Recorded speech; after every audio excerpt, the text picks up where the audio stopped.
Bapak sekalian, di sini materi pertama itu sejarah sel dan perkembangannya. Sejarah perkembangan sel.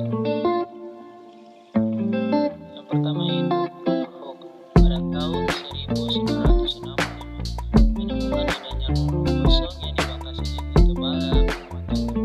Kemudian ruang kosong tersebut diberi dasar masa sel. Struktur yang ditemukan mirip sarang lebah. Robert Hooke pada tahun 1665 ilmuwan Inggris melakukan penelitian pada sayap dan tumbuhan gabus bersusur yang sangat tipis dengan menggunakan mikroskop. Pada sayap dan gabus tersebut ditemukan adanya ruang kosong yang dibatasi dinding dan tampak seperti sarang lebah madu yang memberi nama penemunya itu sela, yang artinya ruang kosong. Yang kedua yaitu Antonio van Leeuwenhoek pada tahun 1632 sampai 1723 merancang sebuah mikroskop kecil berdimensi tunggal. Mikroskop ini digunakan untuk mengamati organ materi, menemukan organisme yang bergerak dalam air yang kemudian disebut bakteri. Orang pertama yang menemukan sel hidup yaitu Antonio van Leeuwenhoek, ilmuwan Belanda, anak seorang pembuatan keranjang. Sangat tertarik dalam pembuatan lensa serta menggunakannya untuk membuat mikroskop. Telah membuat lebih dari 500 mikroskop. Merupakan seorang pertama yang mengamati organisme sel tunggal dalam air dan orang pertama yang mengamati dan menggambarkan sel darah merah dan sel sperma. Yang ketiga yaitu Jacob de Seldan dan Theodor Sedgwick mengadakan pengamatan mikroskopis terhadap sel tumbuhan dan sel hewan. Jacob Sedgwick 1804 sampai 1881 mengadakan penelitian terhadap tumbuhan, melihat banyak sel yang menyusun tubuh tumbuhan. Disebutkan bahwa zat kecil dari tumbuhan adalah sel. Theodor Sedgwick 1810 sampai 1882 melakukan penelitian terhadap hewan. Ternyata dalam pengamatannya tersebut ia melihat bahwa tumbuhan hewan juga tersusun dari banyak sel. Selanjutnya ia menyimpulkan bahwa satu terkecil dari tumbuhan tubuh hewan adalah sel.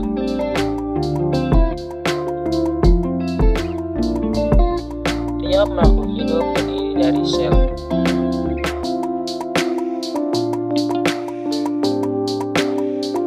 Organisme bersel tunggal terdiri dari sebuah sel. Organisme lain yang tersusun lebih dari satu sel disebut organisme bersel badan. Yang keempat yaitu Felix Puljadin dan Johannes Bovin. Ada cairan dalam sel, kemudian cairan diberinya nama protoplasma. Yang kelima yaitu James Sheldon. Protoplasma merupakan dasar fisik kehidupan.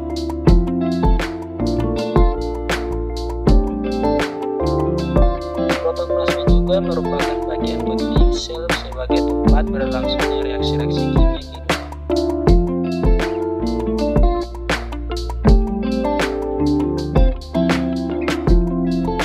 Sel merupakan kesatuan fungsional kehidupan. Kemudian yang keenam yaitu Rudolf Virchow, ilmuwan juga multiselular.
besar dari sel prokariotik. Eukariotik kebanyakan meskipun tidak sepenuhnya. Organisme multiseluler kariota selalu bersatu atau organisme uniseluler.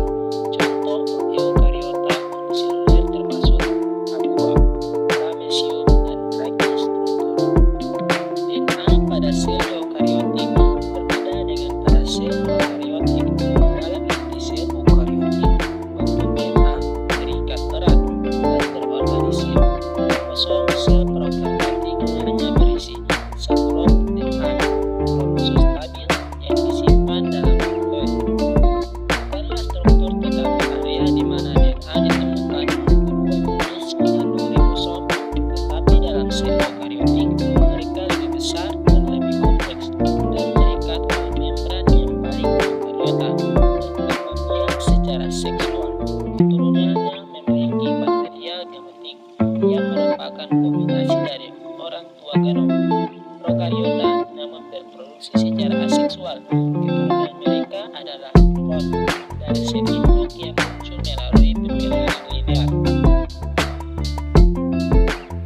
Akhirnya, sel prokariotik memiliki luas permukaan yang lebih besar untuk rasio penghuni dari sel eukariotik yang menghasilkan tingkat metabolisme yang lebih tinggi, dan oleh karena itu meningkatnya tingkat pertumbuhan dalam waktu generasi yang lebih pendek. Sementara sel eukariotik dan prokariotik sangat berbeda dalam struktur dan posisinya. Mereka memiliki kesamaan ribosom adalah salah satu kultur yang mereka miliki, tapi keduanya juga memiliki membran sel yang terdiri dari fosfolipid dan protein. Mereka memiliki penghalang antara hubungan ekseksual dan internal sel dan secara selektif memungkinkan bahan terbentuk untuk melewati. Kedua jenis sel memiliki DNA sebagai dasar untuk yang mereka meskipun strukturnya berbeda. Bahan genetik mengatur fungsi sel dan mengatur informasi berkode informasi yang ditemukan dan keduanya juga mengandung sitoplasma. Tetapi dalam sel eukariotik itu didefinisikan sebagai segala sesuatu di dalam sel luar nukleus. Dalam sel prokariotik, sitoplasma mengacu pada segala sesuatu yang terkandung di dalam membran sel yang seperti sitosol adalah bagian utama dari sitoplasma. Begitu juga sel yang bagian ini adalah tempat bagi proses metabolisme sel seperti sintesis protein. Materi selanjutnya yaitu struktur dan fungsi membran. Sel merupakan unit struktur dan fungsional terkecil makhluk hidup. Kenapa? Karena pada unit tersebut, sel masih bisa menunjukkan ciri kehidupan, diantaranya membutuhkan nutrisi, respirasi, reproduksi, dan lain-lain. Nah, untuk menunjukkan kehidupan tersebut, maka memerlukan asupan dari luar. Gimana caranya ya? Sel bisa menunjukkan asupan dari luar tersebut. Layaknya sebuah rumah, untuk memisahkan area dalam dan area luar, maka kita memerlukan dinding. Nah, sel pun demikian. Agar molekul-molekul yang ada di dalam sel tidak tercampur bebas dengan di luar sel, maka Allah ciptakan membran sel. Mari kita cari tahu struktur dan membran ini.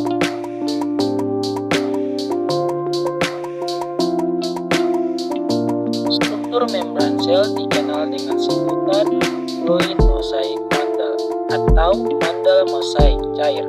Kenapa? Karena faktanya sel itu tersusun atas lipid, protein, dan karbohidrat yang terdiri tersusun secara mozaik. Kenapa fluid? Karena di antara komponen-komponen itu bisa bergerak secara bebas. Jadi membran sel itu bukan lembaran yang statis. Membran sel tersusun atas dua lapisan fosfolipid atau lipid layer. Selain itu, ada protein integral dan ada karbohidrat dan juga kolesterol. Untuk fosfolipid, bagian kepala tersusun atas kelompok fosfolipid yang bersifat polar dan bermuatan sehingga dia suka air atau hidrofil. Untuk bagian ekor tersusun atas asam lemak yang bersifat nonpolar. Penggabungan antara ekor dan kepala mengakibatkan ada area tengah yang bersifat nonpolar atau hidrofobik.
adalah proses yang terjadi di dalam sel.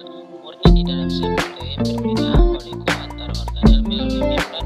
Dalam konsepnya, setiap sel eukariotik memiliki zat membran dan sama serta membran yang melindungi organel. Dia pasti memiliki satu zat, di antaranya sitosom, mitokondria, retikoplasma, pada Golgi, nukleus, prokasium, endosom, dan lisosom.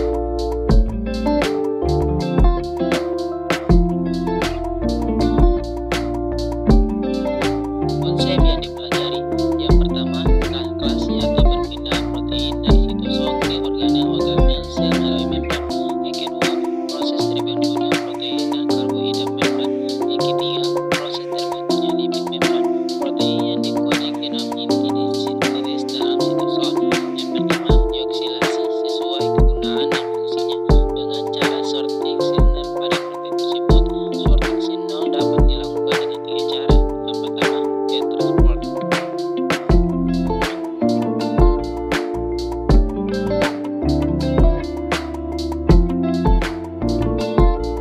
Transport protein antara sitosol dan inti melalui korpus protein membran inti. Yang pertama. Yang kedua, transmembrane transport. Transport protein melalui proses transmembrane transport pada organ tertentu. Mitokondria, plastin, dan produksi RNA. Protein ditransport dalam bentuk volume lipat. Yang ketiga, vincular transport. Transport protein dengan vesicula. Transport protein dari RNA ke Golgi, Golgi ke RNA, Golgi ke lisosom, endosom, membran endosom, lisosom ke Golgi. Fungsi utama kompartemen membran pada sel eukariotik dapat bisa dilihat dari tabel. Yang pertama, sorting atau pemilihan protein. Sebelum sel eukariotik membelah menjadi dua, sel tersebut harus menduplikasikan semua organela bermembran. Sel tidak dapat membuat membran ini dari sort. Pembentukan ini memerlukan informasi di dalam organela bersangkutan, sehingga semua organela berasal dari organ yang terbentuk sebelumnya yang sudah membelah. Protein di-output ke dalam agenda melalui tiga mekanisme. Sintetis protein berawal dari ribosom di dalam sitosol, kecuali protogen, mitokondria, dan kloroplas yang disintetis pada ribosom di dalam organel ini. Sebagian besar protein dalam mitokondria dan kloroplas disintetis di sini.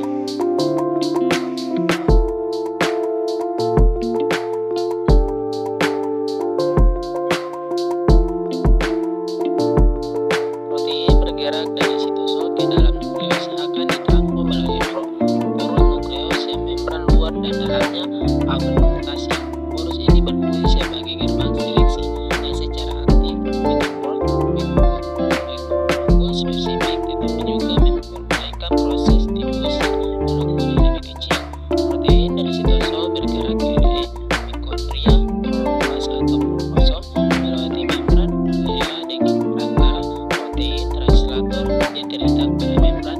Tiap organel tersebut, protein yang ditransfer biasanya harus terurai untuk bisa masuk ke organel tersebut.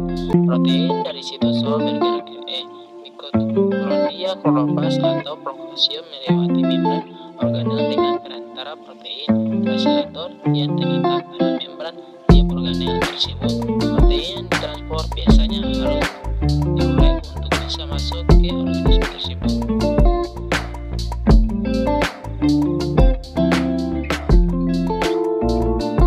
Mekanisme ini berbeda dengan dua mekanisme tersebut di atas. Protein yang akan ditransfer harus diangkut oleh visculi transport atau bentuk organel yang akan berhubungan dengan kargo protein, ruang dalam atau lumen. Visculi ini akan berfungsi dengan membran organel tujuan untuk bisa membebas protein yang dibawanya. Tiga mekanisme input protein pada organel membran. Pada mekanisme 1 dan 2, protein masih terlipat dan transfer. Sedangkan pada mekanisme yang ketiga, protein harus diurai. Signal pembisnis dan signal mengarah protein ke alamat sel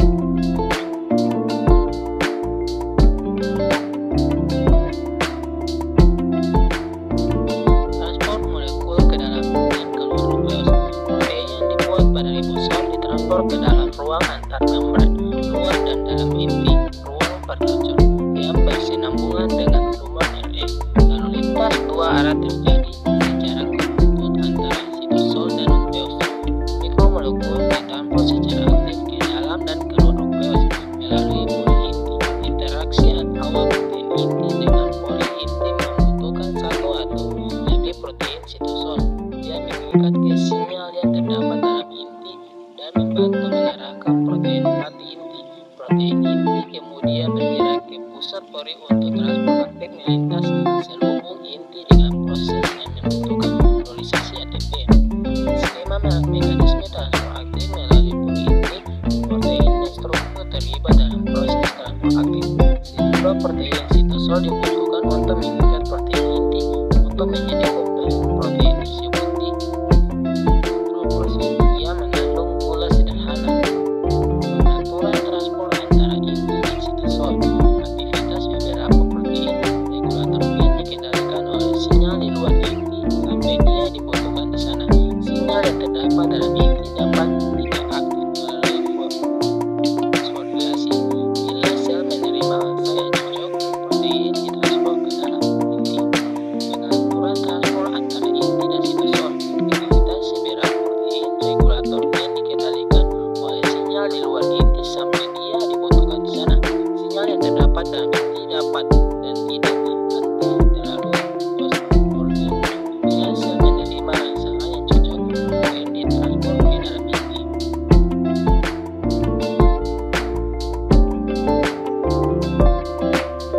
Protein mitokondria import ke dalam matriks. Tahap pertama, tahap kedua, tahap ketiga.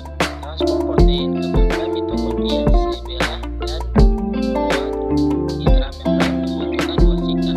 Beberapa fungsi mitokondria membutuhkan protein di mana dia diintegrasikan ke membran mitokondria sebelah dan atau bekerja dalam ruangan intramembran. Protein tersebut ditransfer dalam sitosol dengan mekanisme yang sama dengan transport protein di dalam matriks.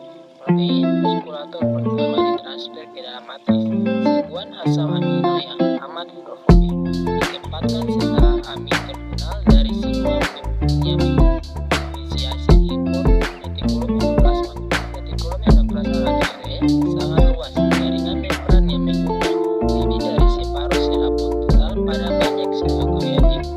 Kata endoplasma berarti di dalam sitoplasma dan retikulum adalah bahasa Latin untuk jaringan kecil.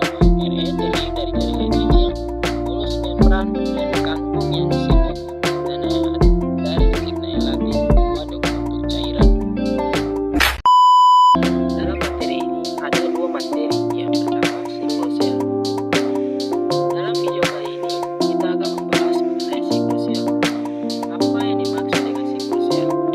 Siklus sel merupakan serangkaian proses yang terjadi dalam fase hidup.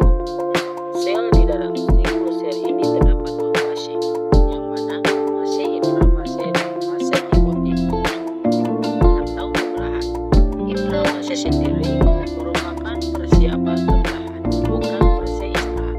Jadi apabila ada yang mengatakan fase intrafase merupakan fase istirahat, hal itu merupakan hal yang keliru. Intrafase sendiri terdiri dari beberapa fase. Yang pertama, fase G1. Yang kedua, fase S atau sintesis. Yang ketiga, terdapat fase G2. Yang pertama, fase G1. Fase ini yang paling lama di antara fase-fase lainnya, yakni selama 11 sampai 12 jam. Dalam fase ini terjadi beberapa proses, yaitu pertama, sintetis protein. Sintetis protein merupakan proses pembentukan protein yang terjadi di dalam sel. Yang kedua, perbanyakan organel seperti mitokondria dan badan Golgi. Yang ketiga, lalu juga terjadinya pertumbuhan sel. Yang kedua, fase S atau sintetis. Fase sintetis terjadi kurang lebih selama 8 jam. Dalam fase ini terjadi duplikasi atau pembentukan DNA. Yang ketiga, fase G2 terjadi selama kurang lebih 4 jam. Pada fase ini merupakan fase yang paling cepat dibandingkan fase lainnya. Di dalam fase G2, yang pertama, terjadinya perbanyakan organel yang belum diperbanyak atau belum selesai. Yang kedua, hasil berupa DNA salinan. Apa itu apoptosis? Apoptosis adalah proses seluler yang penting yang memungkinkan sel mati terprogram. Apoptosis memainkan peran penting dalam pertumbuhan dan perkembangan, seperti di dalam rahim, di mana tangan janin berawal dari selaput dan terbentuk melalui jari-jari tangan.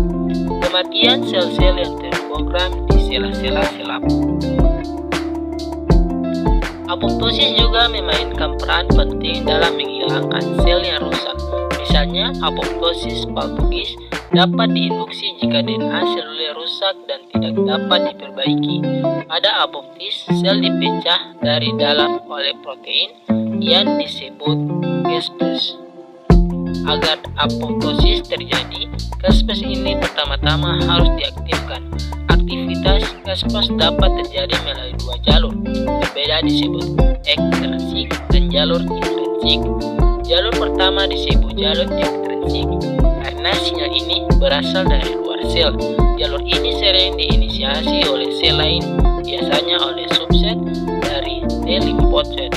Limfosit ini memiliki permukaan molekul yang dikenal sebagai fase ligand atau disingkat fase L. Jalur intrinsik diinisiasi fase L berikatan dengan fase regulator. Pada permukaan sel, target hal ini memicu rangkaian peristiwa intraseluler yang pada akhirnya akan menyebabkan apoptosis, urutannya dimediasi FADD.